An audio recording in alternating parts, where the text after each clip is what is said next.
లాగా ఈరోజు తెలుగుదేశం పార్టీ వాళ్ళు కొన్ని ప్రచారాలు చేస్తున్నారు. గతంలో సీట్ లేదన్నారు, తర్వాత వెన్నుపోటుదారుల వల్ల ఓడిపోతానన్నారు, తర్వాత ప్రజలు పట్టించుకోవటం లేదన్నారు. మీరే చూశారు కదా, ఈరోజు వెన్నుపోటుదారులు ఇన్ని రోజులు పార్టీలో ఉండి వెన్నుపోట్లు పొడిచారు, ఈరోజు ఆపోజిట్లో ఉన్నారు. ఇప్పుడు వెన్నుపోట్లు ఉండవు, స్ట్రైటే. ఆ కార్యకర్తల దాటికి ఆ వెన్నుపోటుదారులు ముక్కలు అయిపోతారు.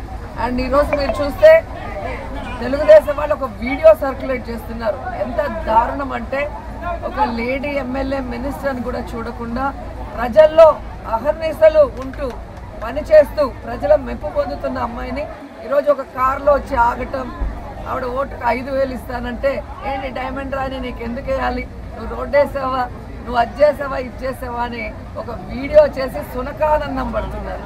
నిజంగా తెలుగుదేశం వాళ్ళకి ఛాలెంజ్ చేస్తున్నారు. ఈరోజు నేను చేసినంత అభివృద్ధి గతంలో ఆ పార్టీ క్యాండిడేట్ ఎవరైతే ఉన్నారో వాళ్ళ నాన్నగారు 35 సంవత్సరాలు ఇక్కడ ఉన్నారు. ఈ వీడియో కానీ మీకు నచ్చినట్లయితే లైక్, కామెంట్, షేర్ చేయండి. మరిన్ని అప్డేట్స్ కోసం సబ్స్క్రైబ్ చేయండి.